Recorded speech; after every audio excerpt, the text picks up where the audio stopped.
Hi everyone, thanks for coming out. Today I'll be talking to you a little bit about William Kidd, better known as Captain Kidd. You guys might have heard of him for his Kidd's Treasure. It's been a very popular tale that's been going on for many years since his death.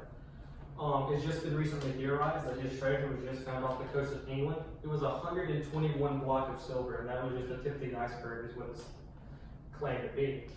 So today, I thought I'd tell you a little bit more about his story. Everybody knows him for his treasure, which is about the end of it, but he had this whole life leading up to that one end part, and I felt like I needed a little bit of light to shine. I've always been interested in pirates. Kidd was one of my favorite ones, so I felt like this was a good topic.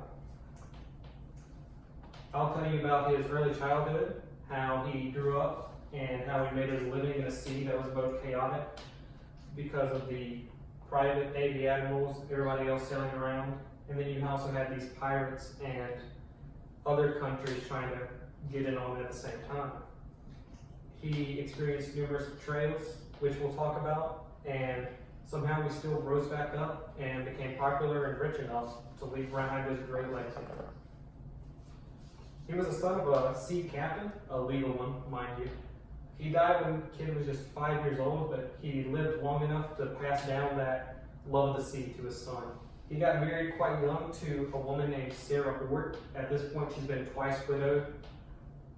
She married Captain Kidd 11 days after John Hort, her most recent husband, died, which left her very wealthy.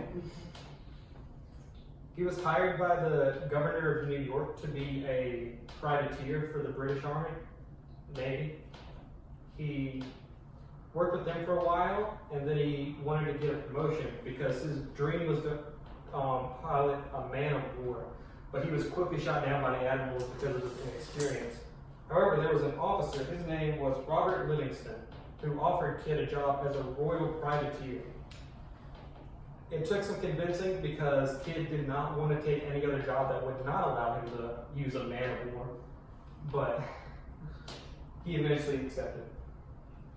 So he started working as this British Navy. He was a privateer, and his boat actually got stolen by his own crew on one of his missions.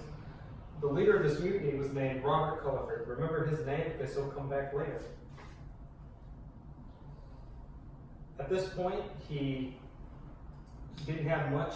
Most of his crew was gone, only a few remained, so he had to go back to where he came from. He got a new ship, but now he had some trouble. He started to cross the line between being a legal privateer and becoming a pirate. You see, he had bad encounters with the British, his own fellow soldiers. Whenever he would pass one of their ships, his crew and their crew would always have a falling out. One of these instances resulted in him being punished. He lost 150 of his best men to another ship that was on the same side, which kind of left a sore spot on him. French had a bit of trouble. He was tasked to fight off the pirates and the French because those were the enemies of the British at the time. However, Kidd couldn't find any of the French or any of the pirates. So what he decided to do was to attack some Arabian traders. One of these days, while he was attacking the Arabian traders, he saw a ship. It was one of the British ships he was actually allied to protect. So he quickly retreated and made a close escape this time. His crew obviously wasn't very happy. They kind of missed out on their score. They weren't getting paid that day. So they decided to try again. He took one of their French ships and he raised the French flag and decided to try and capture other French ships by raising a French flag to deceive them. He did this, and after capturing another French ship, he realized that they were also raising the French flag as a British ship as a trap. So he tried to convince his crew to let his allies go so he wouldn't get in trouble. They refused.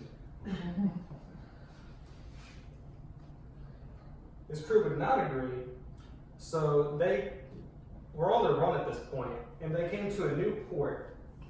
And do you guys remember that name, Robert Culliford, that I mentioned earlier? They actually ran into him at that port. Most of his crew at this time was new, because most of his old crew left with Robert Culliford. He tried to convince his new crew that they should pillage his ship for what he did to him in the past. As I mentioned before, though, his crew has been a little bit antsy with him of late, because he keeps trying to take on these other tasks, and then he keeps backing out last second because it just never goes in his favor. So his new crew decided to betray him and then join Robert Culliford. So he decided to return to New York. He was branded a serious outlaw at this point. He's done many illegal acts up until this point, so he wasn't a smart man, so he thought that his friendship with the governor of New York would help him to resolve his crimes up to this point. So he went to New York and New England, spread his treasure everywhere, and decided to just boldly walk in. He was immediately captured. The governor wanted nothing to do with him, and he was given an unjust trial. Evidence that would support him, such as the fact that he was still actually attacking French ships, that was left out, and how his crew betrayed him, that was also left out. So he was executed not only for his piracy, but there was some political means behind that as well. He died on May 23rd of 1701, and the news of his treasure spread far and wide, and it continued very long after his death. Even to this day, we're still looking for it. So that's most of the story of Captain Kidd. That was his childhood. That was how he made his living, how he got betrayed multiple times, but still left behind this great legacy. I wanted to tell a story because everybody knows him for what he did at the very end, but I felt like the rest of his life was just so interesting that it needed to be talked about. Thank you all for listening, and thank you.